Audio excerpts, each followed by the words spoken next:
Welcome to Dark Sorcery. I'm Alfredo Martinez, and I have with me once again Gazelam Ale. Gazelam, welcome back. Hey, thanks, Alfredo. Great to be back. Yeah, it's always good to have you on. And today we're going to be talking about Mesoamerican spirituality, Aztec and Mayan mythology and spiritual practices. Um, and it was pretty brutal back in the day. Isn't that right, Gazelam?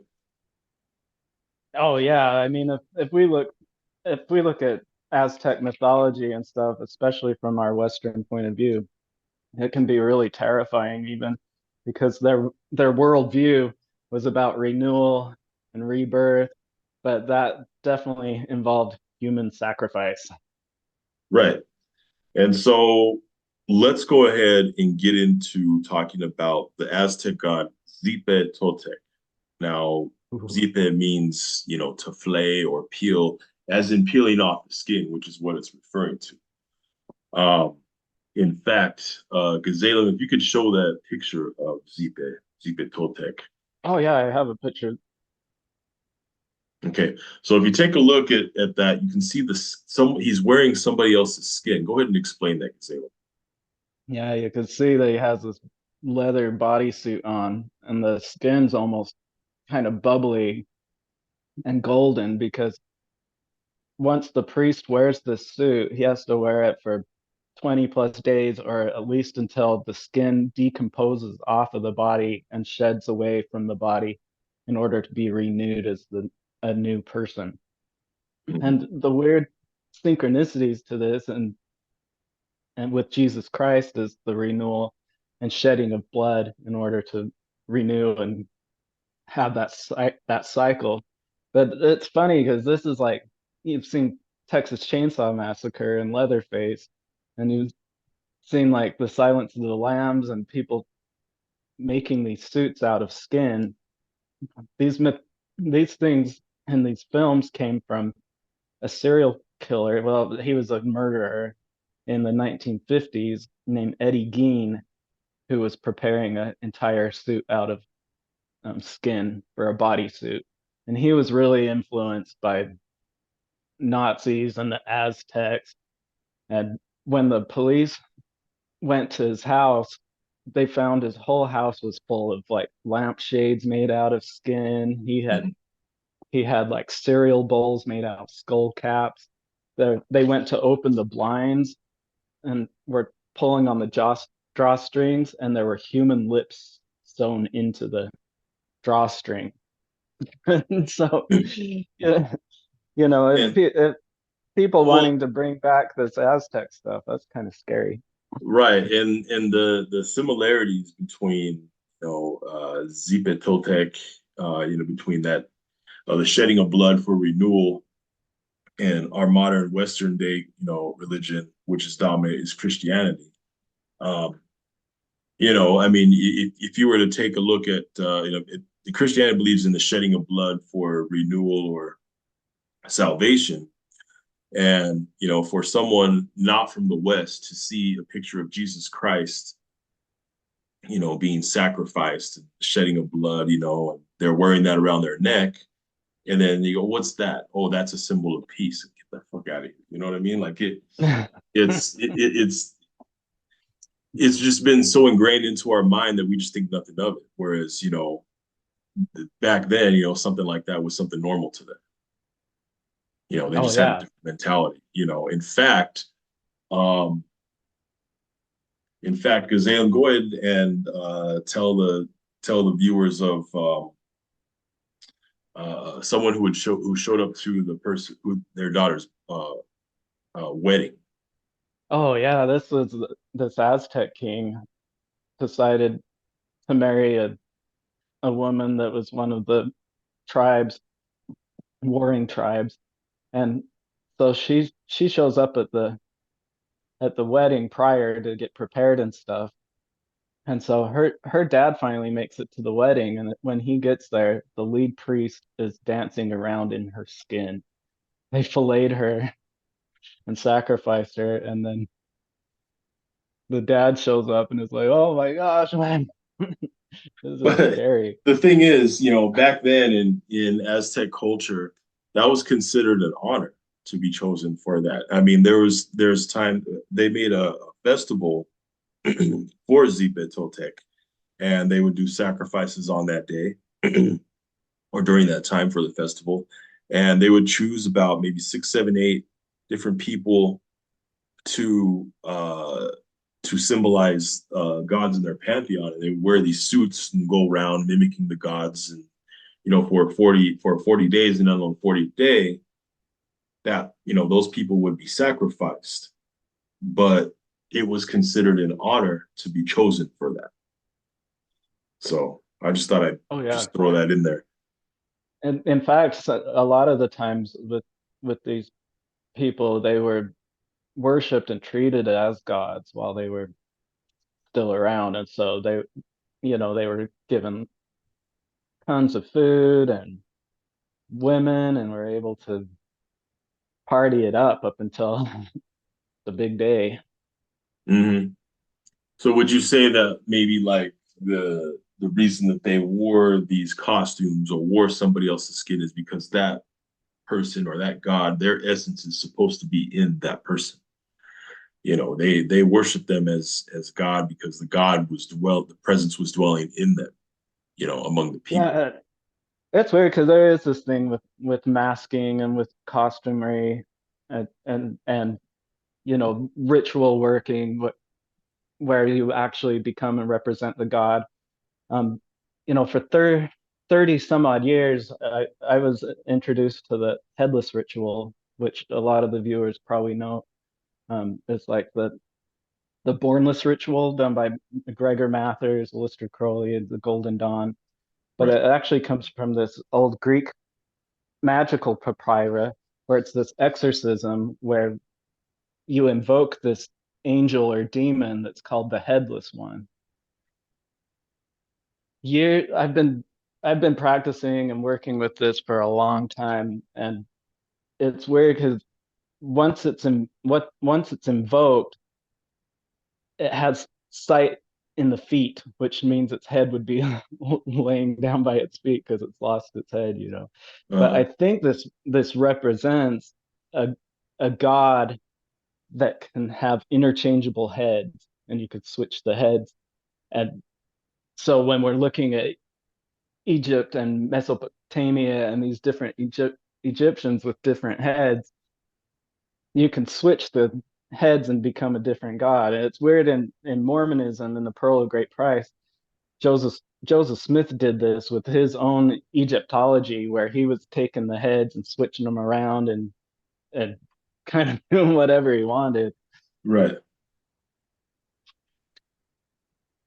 Yeah, it's and curious because even in all the way to Mesoamerica, they worship heads.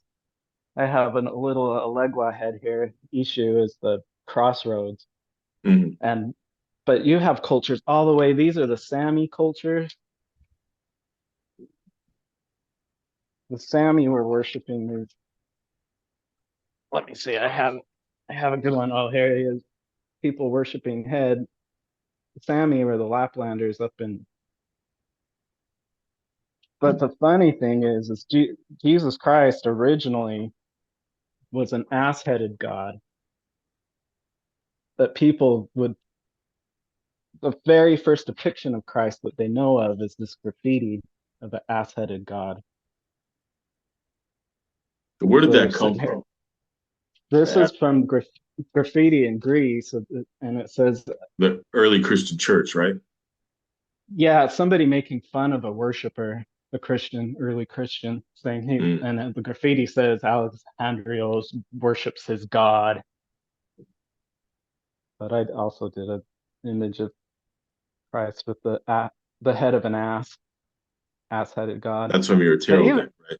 Yeah, from my tarot deck. But even with like Baphomet and stuff, people, the goat of Mendes, they see him as this goat. But if you look at Eliphas Levy's actual rendition, he looks like a head of an ass. Not, it doesn't look like a goat head.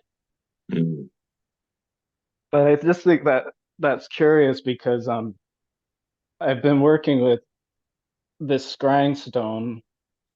for my Grimoire of Mormon, and it's made out of black rainbow obsidian.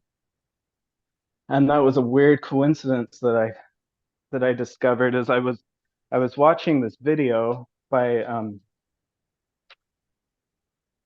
Justin Sledge, who does the Esoterica on, and he was talking about this mirror of Lilith, which is an old ritual from Latin to create this scrying mirror. And I was like, wow, that's so crazy because my is the same shape. It's this shield shape. Hmm.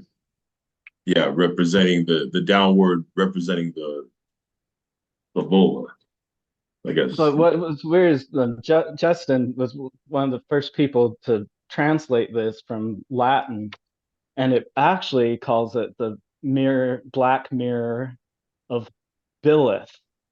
And so I just started naming this thing Billith and going with it. Right.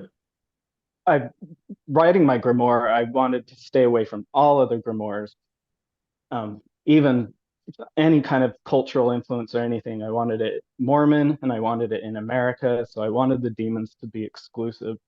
And the weird thing is, my first mega OG demon is Jehovah,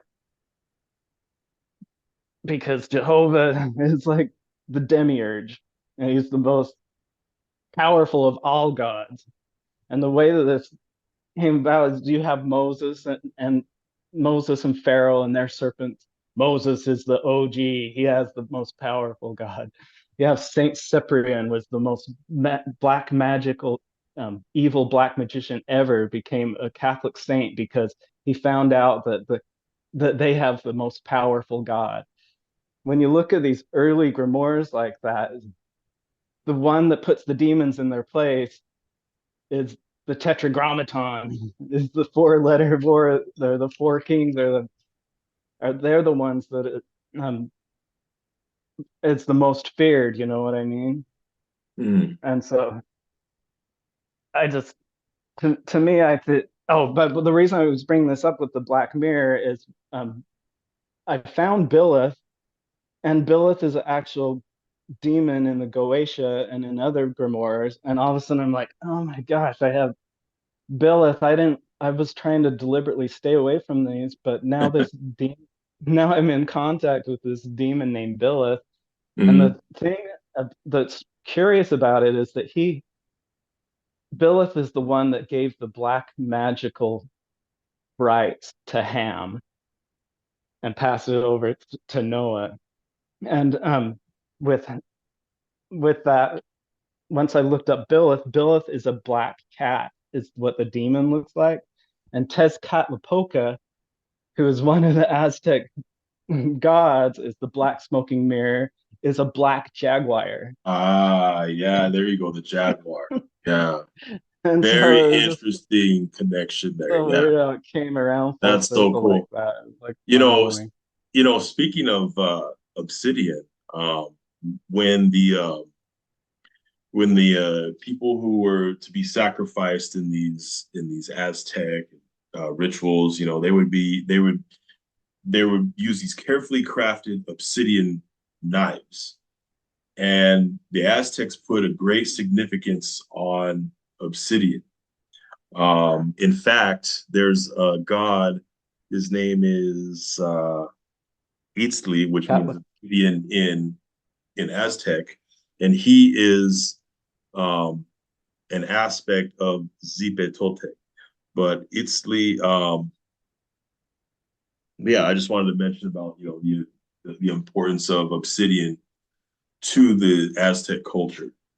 In Um, fact, these blades that they yeah, show a picture of those fillet, blades. yeah, they fillet the skin with, or the obsidian blades, they are just absolutely terrifying because they have these funny faces they drawn in. Mhm. And can you imagine someone standing over you with this But funny like I clown? said before, it's not something. That's not the last thing you want to look at before you're about to be sacrificed.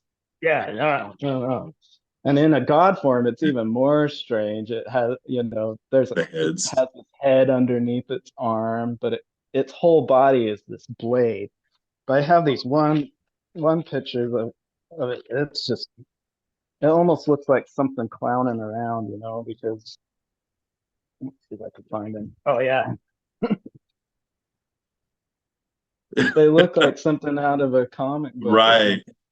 But it's scary. Look at this, But like skull with the tongue hanging out. yeah.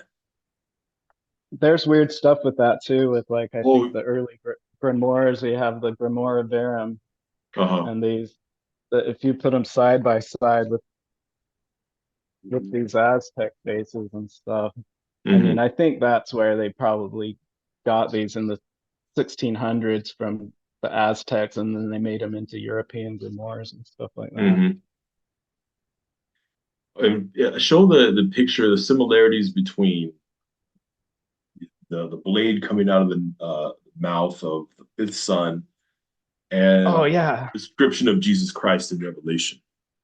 yeah. So there's a Revelation. description of Jesus in the Book of Revelations when he returns that he's gonna have this sword coming out of his mouth. Like it's just crazy. And then he's also dressed in robes that have been drenched in blood. So here's an early image of Christ with the sword coming out of his face. Uh-huh. This one you don't see the sword coming out of the face as much. I mean, the sword is there, but it's more of a description of this kind of zepe tepe kind of thing where you have The blood symbolizing the blood, the all shedding around. of Yeah, the shedding of blood. the skin. But That's kind of their version of wearing the skin. also another weird um, parallel with the Aztecs is they have these obsidian blades sticking out of the face, Out of his mouth. Yeah. Uh-huh. and you can really see it here with There it is right there. the obsidian blades coming out of the Uh-huh. mouth. This is funny because I don't think this is Quetzalcoatl, but Quetzalcoatl um, also has a lot of Christ stuff put on it. The Spaniards and everybody, Mormons, they want to find the commonalities between Christ and that because the apologists can say, see, Christ did come to the New World because he's Quetzalcoatl, and Quetzalcoatl had like was supposed to be white with a beard, but there was the mix up is that they think Quetzalcoatl is a white god because he is the white Tezcatlipoca, and there's four different Tezcatlipocas, and so we've been talking about Zepe Totec. He's like the yellow or red Tezcatlipoca. Mhm. Um, the black Tezcatlipoca or the smoking mirror, and then the white Tezcatlipoca is Quetzalcoatl. So people go, "Oh, white. He's the color white." But you see, Huitzilopochtli is the blue Tezcatlipoca, and he was born blue, I guess. They say he's a blue god, like Hare Krishna. Or maybe, well, yeah, maybe, or maybe there's something to do with lead in there. I know that back in the day when the term blue bloods, where that comes from, is back then the day the royals would eat silverware, I guess, out of pure silver, Oh, yeah. you know, and then over time their skin started to look blue from the poisoning of the lead in the silverware, and so that's where the term blue bloods comes in. I don't know why I No, brought that up. I just thought I'd that's just curious. That is interesting though, because in the New Age movement, there's like this liquid silver that a lot of people will drink because it's supposed to be a blood clarifier or something Mhm. like that. And people that have taken too much of that, and they turn these people It's turn blue. This liquid right, silver. right. But I just wanted to mention that on the Aztec calendar, the fifth son, there's a blade coming out of his mouth too. oh yeah, let me see Yeah, if I can just find show. that picture because it's pretty cool. Um, so it That's is what is interesting about this is that um, yeah. See, look, there's the blade coming out of his mouth. they would call this the Sunstone Uh-huh. And then there's the other because four sons around. and there's more. There's even more to this. This is just the very center of And I just that, want to, and it I was just an want to, altar, a uh-huh. sacrificial altar. So it actually, people put it up on the wall like a dial, but they've discovered that it was this giant table in order to take sacrifices on. Sacrifices on. Yeah. Now, I just And want to point out the difference between the Aztec and the Mayan calendar. On the Aztec calendar, you have the fifth sun in the middle, and then the four around it are the other four suns that have come before, the other worlds who have come and gone and fallen, and then now we're in the fifth sun. On the Mayan calendar, you around the middle, you have the four brothers, who are the four main gods of the pantheon. So yeah, And I I, just I want, think this does allude to that a little bit, but yeah, what we're seeing are the five sons right here, like you were mhm, saying, is there's the yeah, the four, and these are creative creative dispensations, and so they're create different creations, and then the mhm, fifth creation was the contemporary creation in the 1500s at the time on this calendar, and so the Aztecs actually used this calendar specifically for them. And I'd even read or heard somewhere that they had mathematically put into their calendar so that the eclipses wouldn't show up on certain times in order to be more devastating to them. So they deliberately would tweak the calendar to be more beneficial for them and avoid certain superstitions that they had. mhm. I don't know. I just thought that was It is interesting. interesting. Now that we're to close up on the subject of Obsidian, I wanted to bring up the fact that we were talking earlier, and supposedly the Obsidian mirror that John Dee and Edward Kelly were using may have been Aztec in origin. Is that right? Yeah, well, what's happened is there are obsidian mirrors in England in the museum that were looted from the Aztecs, and then probably I think it was from the either the Spaniards or the Portuguese, and then the French bought it, and then the English got it, and so it really shows you how huge all this was from like the 1600s all the way up until the 1800s and things, that the world is a lot smaller than we think it is or thought it was. There Mm, was a lot of information being passed on. Um, in this time period, it's similar to our information age with the internet and stuff because the printing press became available. People were able to start to spread information in different ways, and so there was a lot bigger understanding, I think, globally about other cultures going on all over the world mm, a lot sooner than we think, because we think in today's times, and I think time even seemed, I don't know, time might have been slower in some ways back then because there's just a different pace or something. mhm. Yeah. Well, let me just go over some of my notes here. Looks like that's about all the notes here on my end. Is there anything else you wanted to bring up before we I, go I ahead? just I just think a lot of it, of what we're talking about, and drawing parallels, especially with Christianity and different things like that, is that these parallels, these archetypes rose up individually. And I don't think there's really like a connection in, oh, Jesus was Tezcatlipoca or something like that. But I think what happens is it's in our human nature, it's universal to think about life and death and sex and why are we here. And so we all come, we as humans come up with explanations for these things.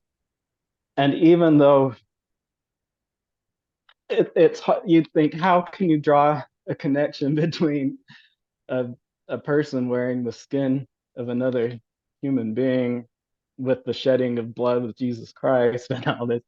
But there's commonalities, Well, even though the stories are so much different. You know what I like I mean? was like I was saying, there are, you know, it, there seems to be some sort of correlation around the world between spiritual renewal and the shedding of blood and sacrifice. And like I was saying, in the West, we have, there's Jesus Christ, who is the main symbol of that.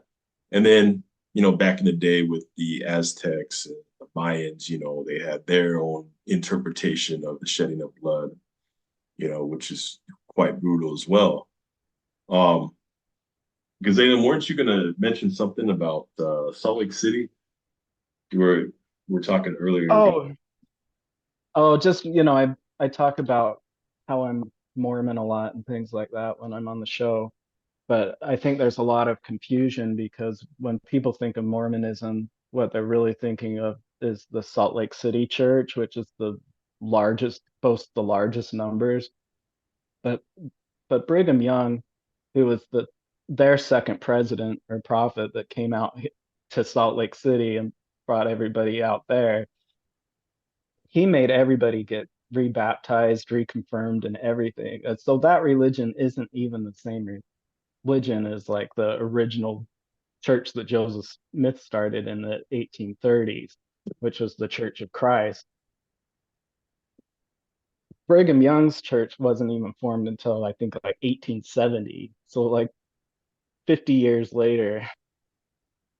So my group, the Order of Amun, specifically traces our history back to the magical guilds that Joseph Smith was dealing with, and a woman named Sally Chase, who was one of my relatives, was a scryer and a magician that when he was like 13, 14 years old, tracked her down in order to learn the skills.